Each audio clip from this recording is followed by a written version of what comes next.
കേൾക്കാൻ എല്ലാവർക്കും ഇഷ്ടമാണെന്നറിയാം. ഭക്തരുടെ ദാസനാണ് ഈശ്വരൻ എന്ന് പല കഥകളിലൂടെയും നാം മനസ്സിലാക്കിയിട്ടുണ്ട്. അത്തരത്തിലൊരു കഥയാകട്ടെ നമുക്ക് പറയാനുള്ളത്. കൃഷ്ണ കൃഷ്ണ മുകുന്ദ ജനാർദ്ദന, കൃഷ്ണ ഗോവിന്ദ നാരായണ ഹരേ, അച്യുതാനന്ദ ഗോവിന്ദ മാധവ, സച്ചിദാനന്ദ നാരായണ ഹരേ. ജ്ഞാനപ്പാനിലെ ഈ വരികൾ കേൾക്കാത്ത മലയാളികൾ ഉണ്ടാവില്ല. മലപ്പുറം ജില്ലയിലെ പൂന്താനമിൽ ജനിച്ച പൂന്താനം കൃഷ്ണൻ നമ്പൂതിരി ഭക്തകവികളിൽ ഏറ്റവും ശ്രേഷ്ഠനായിരുന്നല്ലോ. അദ്ദേഹത്തിന്റെ കൃഷ്ണഭക്തി വർണ്ണനാതീതമാണ്. വീട് കഴിഞ്ഞ വർഷങ്ങളായിട്ടും പൂന്താനത്തിന് ഒരു ഉണ്ണി ഉണ്ടായില്ല. കാരുണ്യവാരിധി കൃഷ്ണ, നിത്യമേറുന്ന ജീവിത തൃഷ്ണ, എല്ലാ മനസ്സിനു ശാന്തി, അയ്യോ വല്ലാതെയായി വിഭ്രാന്തി. ഭഗവാൻ കൃഷ്ണൻ പ്രാർത്ഥന കേട്ടു. അനപത്യതാ ദുഃഖത്തിനൊടുവിൽ തിരുമേനിക്കും മന്ദർജനത്തിനും ഒരു ഉണ്ണി ഉണ്ടായി. ഉണ്ണിയുടെ അന്നപ്രാശം നടക്കുകയാ. ചടങ്ങുകളൊക്കെ കഴിഞ്ഞു. ബന്ധുജനങ്ങളാൽ ഇല്ലം നിറഞ്ഞു. ഗംഭീര സദ്യ തുടങ്ങി. നല്ല തിരക്കാണേ. ഉണങ്ങിയ തുണി കൊണ്ടിട്ടതാ ദാസി. അശ്രദ്ധയാൽ ഉണ്ണി ഉറങ്ങിക്കിടന്ന കണ്ടില്ല. പാവം, കുഞ്ഞിന്റെ മുഖത്ത് തുണികൾ വീണു. കുഞ്ഞു മരിച്ചു. ദുഃഖം താങ്ങാനാവതെ പൂന്താനം തിരുമേനി വീണുരുണ്ട് കരഞ്ഞു. കണ്ടില്ലയോ എന്റെ സങ്കടമെന്നു നീ, മിണ്ടിലയോ കണ്ണാ എന്നോടൊന്നും, കണ്ടില്ലയോ എന്റെ സങ്കടമെന്നു നീ, മിണ്ടിലയോ കണ്ണാ എന്നോടൊന്നും. ഭഗവാൻ കൃഷ്ണൻ രാത്രി സ്വപ്ന ദർശനത്തിൽ തിരുമേനിയോട് മിണ്ടി. ഉണ്ണി കൃഷ്ണൻ മനസ്സിൽ കളിക്കുമ്പോൾ ഉണ്ണികൾ മറ്റു വീണുമോ മക്കളായി. ഭക്തിശ്രദ്ധയും ഉണ്ടായിരുന്ന പൂന്താനത്തിന് പിതൃഭാവം തിരുമേനിയിൽ തെളിഞ്ഞു വന്നു. എന്തിനും ഏതിനും കൃഷ്ണൻ വേണം. കണ്ണാ കണ്ണ എന്ന് വിളിക്കാത്ത നേരമില്ല.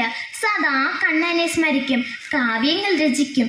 അങ്ങനെ ഇരിക്കുമ്പോഴാ പൂന്തേന പല കാവ്യങ്ങൾ കണ്ണനെ നിവേദിച്ചത്. എണ്ണി എണ്ണി കുറയുന്നീതായുസും, മണ്ടി മണ്ടി കരേറുന്ന മോഹമും. അങ്ങനെയാ മനുഷ്യജീവിതം.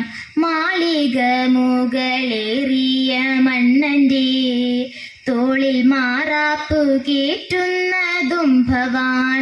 2-4 ദിനം കൊണ്ടൊരുത്തനെ തണ്ടിലേറ്റി നടത്തുന്നതും ഭവാൻ. ഇങ്ങനെ വളരെ നന്നായി മനസ്സിലാവുന്ന ഭാഷയിലാണ് തിരുമേനി ജ്ഞാനപ്പാന രചിച്ചത്. എഴുതിത്തീർന്നപ്പോഴോ തെറ്റു തിരുത്തണമെന്ന് തോന്നി. നേരെ മേൽപ്പത്തൂർ ഇല്ലത്തിലേക്ക് പോയി. അവിടെ ആരാ? സാക്ഷാൽ സംസ്കൃത കവിയായ മേൽപ്പത്തൂർ നാരായണ ഭട്ടതിരിയെ കാണിച്ചു. പോരാത്തതിന് അദ്ദേഹം ഗുരുവായൂരപ്പന്റെ ബദ്ധനാണേ. മേൽപ്പത്തൂരിന് പുച്ഛം തോന്നിയത്. എനിക്ക് സമയമില്ല, മറ്റു വല്ലവരെയും കാട്ടിക്കൊള്ളുക ഈ ഭാഷാ ശ്ലോകം എന്നാ പറഞ്ഞത്. പൂന്താനം തിരുമേനി അവിടെ നിന്ന് വളരെ വിഷമിച്ചാണ് ഇറങ്ങിയത്. ഭഗവാനെ ഭഗവാനെ ഭക്തവത്സല ഭഗവാനെ, ഭഗവാനെ ഭക്തവത്സല, അടിയന് തുണ നീ മാത്രമേ ഉള്ളൂ. അന്ന് രാത്രി എന്താ ഉണ്ടായത്?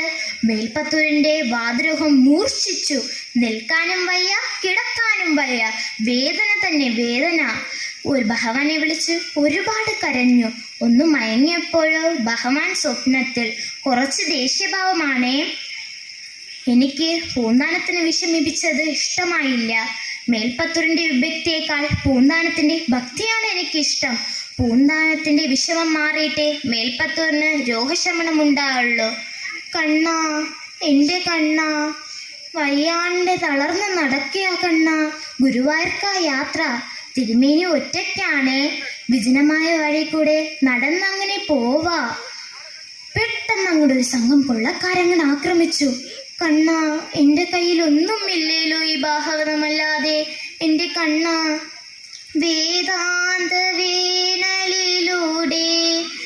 ഗുരുനാഥാന്ത പാന്തനലഞ്ഞാൽ നീ താൻ തുണ ചെയ്കവനെ ഈ ഗീതാന്തമിപ്പോലെ വീട്. പെട്ടെന്ന് കുതിരപ്പുറത്തൊരാൾ പാഞ്ഞു വരികയാ, കയ്യിൽ വാളുമായി. കൊള്ളക്കാരന്മാരെ ഞൊടിയുടെ നേരം കൊണ്ട് ഓടിച്ചു വിട്ടു. ആരാ മനസ്സിലായില്ല. ആരു നീ ശീതള സ്പർശമേ, ആരു നീ അജ്ഞാത സൗഭാഗ്യമേ. മാമഹൃത്തം തുടിക്കുന്നു നിന്നുടെ ആഗമവേളയിൽ ആനന്ദത്താൽ. ഞാനോ മങ്ങാട്ടച്ചൻ, വളരെ ദൂരത്തൂന്നാ. കൃഷ്ണ, സന്തോഷമായല്ലോ എൻ്റെ കണ്ണ. കൊള്ളക്കാരന്മാരിൽ നിന്ന് എന്നെ രക്ഷിച്ചല്ലോ കൃഷ്ണ. ഞാൻ എന്താ ഇപ്പൊ തരേണ്ടത്? ആ, അങ്ങേക്കിരിക്കട്ടെ ഈ മോതിരം. തിരുമേനി തൻ്റെ കയ്യിലിരുന്ന സ്വർണ്ണ മോതിരം ഊരി മങ്ങാട്ടച്ചൻ്റെ വിരലിൽ ഇട്ടുകൊടുത്തു. മങ്ങാട്ടച്ചൻ യാത്രയായി. അന്നു രാത്രി ഗുരുവായൂർ മേൽശാന്തിക്ക് ഒരു സ്വപ്ന ദർശനമുണ്ടായി. രാവിലെ വാഹച്ചാർത്തു തൊഴാൻ പൂന്താനം എത്തും. തൃപ്പടിയിൽ വച്ച മോതിരം അദ്ദേഹത്തിന് കൊടുത്തേക്കൂ. നടന്ന് നടന്ന് പൂന്താനം ഗുരുവായൂർക്കെത്തി. സ്നാനാദികളൊക്കെ കഴിഞ്ഞു. വാഹച്ചാർത്ത് തൊഴാൻ നിൽക്കുമ്പോഴോ ശാന്തിക്കാരൻ വന്ന് മോതിരം കൊണ്ടുവന്ന് കൊടുക്കണത്. കൃഷ്ണ, ഒന്നും മനസ്സിലാവുന്നില്ലല്ലോ കൃഷ്ണ. നീയായിരുന്നു മങ്ങാട്ടച്ചന്റെ രൂപത്തിൽ വന്ന് എന്നെ രക്ഷിച്ചത്. അങ്ങയുടെ കൃപ അപാരം തന്നെ. ഇന്നിപ്പോ പൂന്താനത്തിന് ഒട്ടും വയ്യാണ്ടായിരിക്കുന്നു. ഗുരുവായൂർക്ക് പോക്ക് നിർത്തി. ഇല്ലത്തു തന്നെ ഭജനയും പൂജയും എല്ലാം. കണ്ണനകത്തും പുറത്തുമായപ്പോൾ തിരുമേനിയുടെ തേജസ് തിളങ്ങി. കണ്ണൻ വരും, കാത്തിരിക്കാനായി പറഞ്ഞു. കണ്ണന് വേണ്ടി എല്ലാം ഒരുക്കി കാത്തിരുന്നു. കൂടെ നിന്ന് ദാസിയിലും ഭക്തിഭാവം വളർന്നു. വരുമോ വരുമോ ഗോകുലബാല, വനമാല തരാം ഗോപാല. കമല മനോഹര മുഖമൊരു നിമിഷം കണ്ടു തൊഴാനൊരു മോഹം. പാഞ്ചസന്നി മുഴങ്ങി. രഥത്തിന്റെ ശബ്ദം വ്യക്തമായി തിരുമേനി കേട്ടു. ഭഗവാൻ എത്തി. പുഞ്ചിരി തൂഹി. തിരുമേനി കൈപിടിച്ച് തേരിലേറ്റി. ഭഗവാൻ ചേർത്ത് പിടിച്ച് ആശ്ലേഷിച്ചു. ഇഹലോഹത്തെ ധർമ്മങ്ങൾക്ക് തടയിനെ ഇട്ടുകൊണ്ട് തിരുമേനി ഭഗവാനിലേക്ക് ലയിച്ചു. രഥം പോകുന്നത് വ്യക്തമായി കണ്ട ദാസി ബോധം മറ്റു വീണു. ഒന്നും കാണാനാകാതെ ഗന്ധർജനമോ നിസ്സഹായിയായി തന്നെ നിന്നു. പൂന്താനം ജ്ഞാനപ്പാനയിൽ പറഞ്ഞിരിക്കുന്ന പോലെ ഗുരുനാഥൻ തുണ ചെയ്ക സന്തതം, തിരുനാമങ്ങൾ നാവിന്മേലെപ്പോഴും പിരിയാതെ തുണ ചെയ്ക നമ്മുടെ നരജന്മം സഫലമാക്കിയിടുവാൻ.